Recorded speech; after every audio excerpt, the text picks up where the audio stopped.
гардаг. Тэгэхээр эцэгтэй худлаа хэлж мөнгө авахаа бид нэр болсон гэдэг оюутнууд одоо ярьж байсан. Тэгэхээр шөнийн цагаар шүүрэлт булаалт одоо дээрмийн хулгайн одоо асуудлууд нэлээд гардаг байсан. Бас оюутнуудтай холбоотой. Тэгэхээр энэ бол одоо эрс одоо багассан байгаамаа. Мөн ихтэйд сургуулиудын сурах орчин тодорхой түвшинд одоо сайжирсан байгаа. Оюутнуудын сурах орчин, таата орчин, боломж нөхцөл бүрдсэн байгаа.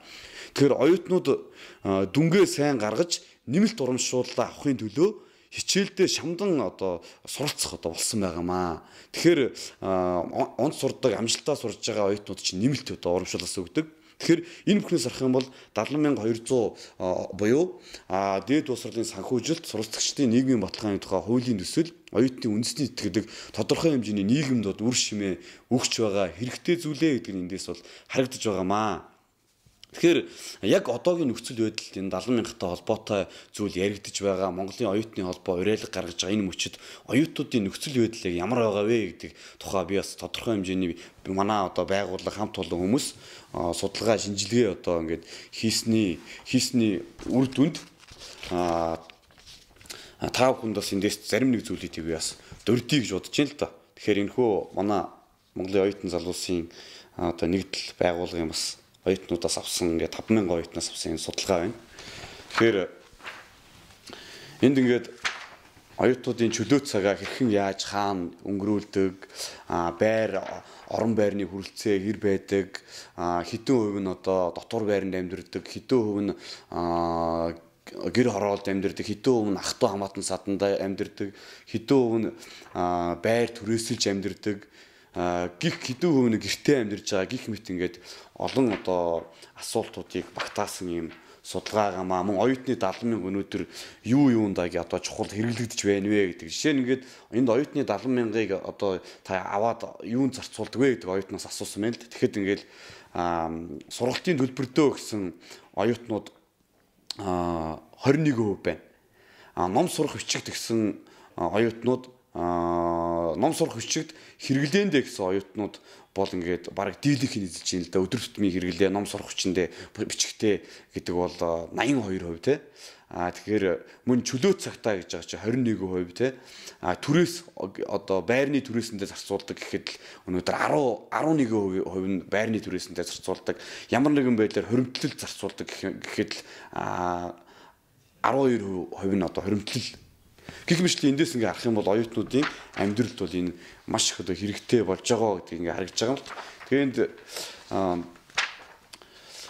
ийм судалгаа одоо авсан. Тэгэхээр судалгаатай, нотлогоотой, баримттай одоо ярина. Тэгэхээр энд оюутнуудын бас гараар одоо өөрсдийн үзэл бодлыг бичүүлж авсан судалгаанууд байна л. Энэ судалгаан дээрээс би ингээ олон зүйлийг олж харахад одоо юу гэдэг оюутнууд ямар асуудлууд байна вэ гэж нэрлэхэд сургалтын төлбөрийн асуудал байна, сургалтын чанарыг сайжруулъя, 70,000-ыг сар болгон одоо тогтмол одоо өгдөг болёо, ном тохиомлын хангамжийг сайжруулъя. Тэгээд бас ингээд Монголын оюутны холбоогоо хүртэл одоо ирсэн. Монголын оюутны холбооны үйл ажиллагааг сайжруулах гэж.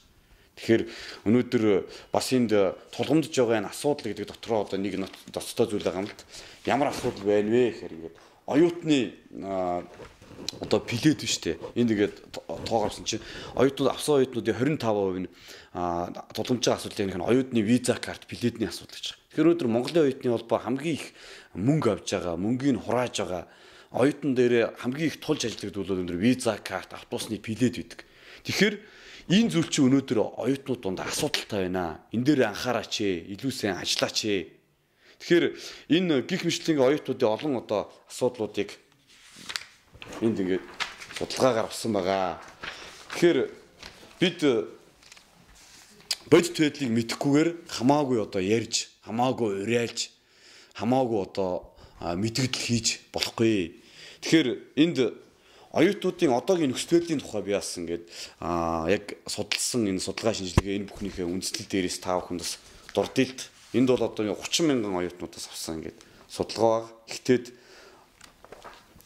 30,000 оюутнуудаас авсан оюутнуудын өнөөгийн нөхцөл байдлын талаар энэ бол хангалттай ингээд оюутнуудыг таньж мэдж болохоор энэ 70,200 юунд одоо хэрэгтэй яг үнэхээр энэ хэрэг болж байна, юунд зарцуулж байна уу гэдэг тэнд чухал зүйл байгаа.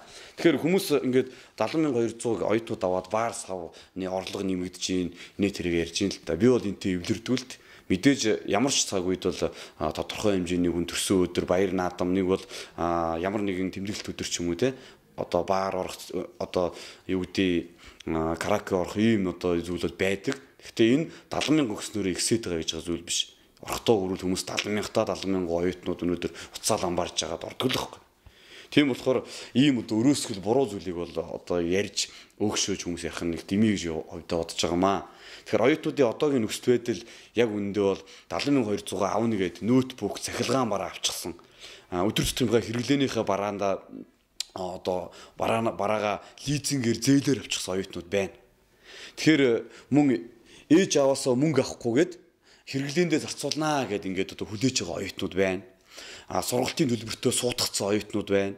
Байрны түрээсийнхээ төлбөртөө өгөхөөр төлөвлөөд түрээсийн байранд орцсон оюутнууд байна яг одоо. Тэр өвлийн гүтэнд яах вэ? Түрээсийн байраас хөөгдөө гарах уу? Ээж аваасаа дахиад мөнгө нэхэх үү? Тэ? Энэ хямралын үед эцэгчүүд нь мөнгө төргөж чадах боломж байгаа юу? Үгүй юу те? Мөн бус хүмүүсээс ах トゥ хамаатан сад найз нөхдөөсөө зээл авчихсан оюутнууд байна. 70,000 өгөхөөр орж ирэхээр өгнөө, оримтуулж байгаад өгнөө, 70,000-аас өгнөө гэд. Тэгэхээр бидгүй энэ бүхнийг судалгаа шинжилгээ авч ямар нэгэн зүйлээ зөвлөлдөж нийт массын нөхцөл байдлыг харж шийдвэр гаргах нь хамгийн одоо хэрэгтэй гэж би бодож байгаа. Тэгэхээр хүүхэд төрүүлсэн бакалавр, магистр, доктор сурч байгаа олон оюутнууд байгаа. Тэд өнөөдөр мөнгөө гэр бүл үр хүүхэдтэй бас зориулт юм аа. Өнөөдөр оюутнууд 70,200 авснараа нялх хүүхдийн үлгий сүний мөнгө өгснөөрөө олон хүүхэд төрүүлсэн одонтой ээжийн мөнгө одоо өгснөөрөө Монгол улс бол хямраагүй шүү дээ. Тэгэхээр энийг бол бид нэр ойлгох хэрэгтэй. Тэгэхээр ард түмнлөө одоо ачаагаа үүрүүлэх гэж байгаа хариуцлахгүй төр өөрөө өөрсдөө одоо бодож өнөөдрийн төр зэхийг удирж байгаа хүмүүс өөрөө өөрсдөөсөө хариуцлагыг одоо хүлээж өөрөө өөрсдөөсөө хямралаасаа одоо их улс орноо гарах арга замыг хайх хэрэгтэй болов уу гэж би бодож байна. Тэгэхээр ер нь бол 100 одоо 80 гаруй мянган оюутантай гэж байгаа Монгол. Тэгэхээр бүгдээрээ бодъё л тэдний цаана ээж нь байгаа, аав нь байгаа, ах эгч дүү нь байгаа. Магадгүй зарим нэг гэр бүлтэй оюутнууд байдаг, хань ижил нь байгаа, үр хүүхэд нь байгаа. Ингээ бодох юм бол Монголд оюутангүй айл гэж бараг л байдаггүй. Айлд бол нэг оюутан, хоёр оюутан байдаг. Зарим бүр өчнөө олон оюутантай айлч байгаа. Тэгэхээр ингээд энийг бодоо үзэх юм бол 180 мянган оюутны ард нэг гэр бүлд 3-аас 5 хүн байгаа гэж утгад 600 мянгаас 900 мянган хүн ард нь байна оюутнуудын ард. Тэгэхээр энэ өнөөдөр нэг хэсэг бүлэг хүмүүс юм шиг Монголын нийт одоо Монголын одоо бараг хүн амын 4-ийн 1, 3-ийн 1-тэй холбоотой ийм одоо том одоо цар хүрээг хамарсан асуудал юм аа. Тиймээс бид өглөө унтаж сэрээдэл сэтгэл хөдлөлөөрөө уриалгах шийдвэр гаргаад л гүгээд иж болохгүй. Гинтийн шийдэл олон эрсдэл дагуулах боломжтой байдаг. Бид асуудалд судалгаа шинжилгээтэй уян хатан хандах нь одоо хамгийн одоо хэрэгтэй зүйл байгаамаа. Тэгэхээр Монголын оюутны холбоо уриалсан 330 гэдэг бол хит өндөр бөгөөд сургуулиудад одоо өөр стандарттай өнөөгийн юм одоо энэ цаг үед мөн 60% нь оюутнууд одоо татгалзаж байна гэсэн энэ одоо мэдгдэл ямар ч үндсэлгүй судалгаа шинжилгээгүй цээжний пангаараа ярьсан зүйлээ гэдгийг би бол дахин одоо дурдж хэлмээр байна. Тэгэхээр оюутны холбоо энэ дээр анхаарах хэрэгтэй. Ядаж одоо юм хөгжсөн байгаа шүү дээ. Цаасан дээр судалгааны асуулт бичээд хевлээд оюутнуудаас судалгаа аваад одоо явж болоогүй маа гэхэд цахим ертөнцийн хөгжсөн Facebook, Twitter, сайт дээр ягаад хэдэн асуулт тавиад оюутнуудын санал асуулга одоо авч болоогүй юм бэ? Үнэхээр тэдний оюутны эрх ашигыг хамгаалах төв байгууллага ийм байж болохгүй. Өнөөдөр Монголын оюутны холбоо хизээч одоо ийм байж болохгүй юм аа. Шатны хогийг дээрээс нь цэвэрлэдэг гэдэг. Тэгэхээр Монголын оюутны холбоо өнөөдөр ийм байгаад Монголын оюутнууд өнөөдөр өөрсдийнхөө төв байгууллагын удирдлагуудыг өнөөдөр цэвэрлэх хэрэгтэй, өөрчлөх хэрэгтэй, өнөөдөр шинжлэх хэрэгтэй. Өнөөдөр Монголын оюутны холбоо энэ дээр хариуцлага одоо хүлээх хэрэгтэй.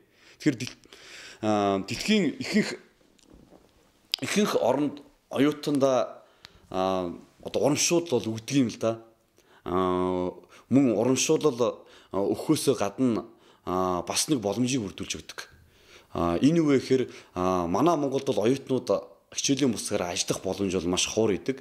бусад орнуудад бол хичээлийн бусгаар ажиллах тийм их боломжтой байдаг. Энийг нь бүр төр засаг нь хуульчлаад өгсөн байдаг. Оюутны ажиллах боломжийг төр засгийн том групп компаниудтайгаа оюутныг чөлөө цагаараа тодорхой хувийн жилийн цалин тараалтынхаа тэдэн хувийг нь оюутанд зориулсан одоо зүйлд зарцуулна гэдэг одоо ийм одоо гэрээ, ийм одоо санамж бичиг, ийм одоо хуулийг хүртэл одоо хэрэгжүүлсэн байдаг. Тэгэхээр үнэхээр одоо энэ 7200 өгөхөө боллоо гэхэд бид нар тэгвэл Монголын оюутнуудыг чөлөө цагаараа ажил хийгээд мөнгө олох боломжийг нь хуульчилж өгөх хэрэгтэй бид нар. Ийм боломжийг бүрдүүлэх хэрэгтэй. Тэгэхээр энэ байдлаар бид нэр тал талын олон үнцгийг нь харах хэрэгтэй. Өнөөдөр хөдөөнөөс ирсэн оюутнууд ихэнх нь ах эгч нарын да юм уу, дотор байранда юм уу, эсвэл байр төрөөсөлж байдаг. Яг одоо Монголд оюутнуудын дотор байр 30% нь ч одоо хүрэлцдэггүй шүү дээ. Тэгэхээр маш олон оюутнууд энэний цаана орон байрны асуудал, гэр орны асуудал ийм асуудал байгаа болохоор өнөөдөр 70 мянга бол зүгээр л одоо авъя үгүй болий гэд ингээд бол одоо шийдэж болохгүй юм аа. Тэгэхээр хуулийг хэсэг бүлэг хүмүүс их ашиг хүссэн үедээ баталчихдаг. Бас мөн хүссэн үедээ нийтийн эрх ашигыг асуухгүйгээр, ярилцахгүйгээр, судалж шинжлэхгүйгээр одоо болчихдог. Ийм одоо нөхцөл байдлаасаа бид нар бол одоо салах хэрэгтэй. Тэгэхээр Монголын оюутан залуусын нэгдэл, Монголын оюутан залуусын нэгдлийнхээ удирдах зөвлөлийн гишүүд дэмжигчид нэгдсэн нийт одоо байгууллагынхаа өмнөөс би хувьдаа энэхүү Монголын оюутны холбооны уриалгыг бол дэмжихгүй байна. Тэгэхээр энэ дээр бид нэр өшөө илүү ажил хэрэгч байдлаар хандаж, ярилцаж, судалж хамгийн зөв одоо шийдэл гаргалгааг одоо хамтдаа олох нь зүйтэй юм аа гэж би бодож байна. Баярлалаа.